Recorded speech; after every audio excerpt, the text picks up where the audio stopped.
I just thought I would do a quick little video here just to show how impressed I am with the Evo's camera compared to what I had to do with the X-Star Pro, which I liked an awful lot. This is a shot here from the X-Star Pro that I took earlier this month, and what you can see here, this is just the unprocessed raw file.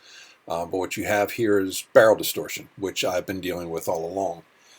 And barrel distortion effectively is something you get in a lot of wide angles, and it makes it look, big in the middle. It's called pincushion. It makes it look big in the middle, and then it kind of stretches out. So you get these curved lines here. Now, what I used to do all the time in Photoshop, well, this is actually Lightroom, but I'd go in here and I'd just plug in 40. And if I plug in 40, you see, it straightens out the lines. That was the basic correction that I would always get or always use on the X-Star Pro shots. The problem with that is you see these corners here.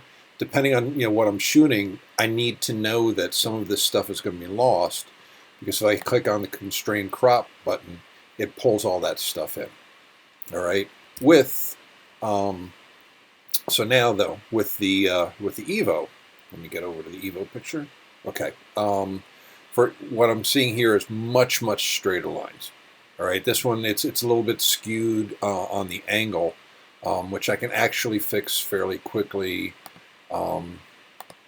here in Lightroom by clicking auto. That kind of gives it to me. What I'll generally use here are these level adjustments, where I'll just kind of go through and go from corner to corner here, corner to corner here,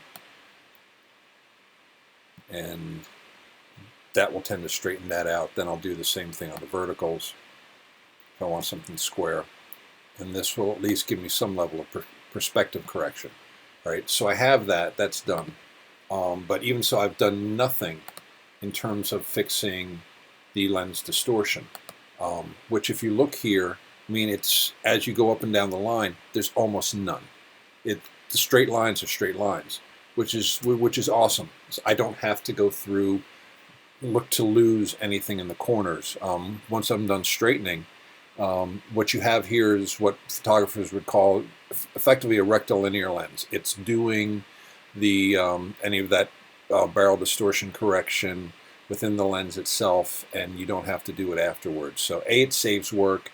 B, it means that what you see is what you get, and it's a far more usable photograph straight out of the camera than it would be otherwise. And then the detail itself, from what I'm seeing, it's just, I mean, the lenses are so much sharper on the Evo than they were on the X-Star Pro. I've seen that in some of the panoramas that I've shot already, where I have had small houses, the details are just not as crisp on the X-Star Pro as I'm getting here. So as a photographer, I'm absolutely thrilled with this so far, and the fact that they've actually put in all of the EXIF data now with the raw files and things like that, I could not be happier. Thank you, Autel.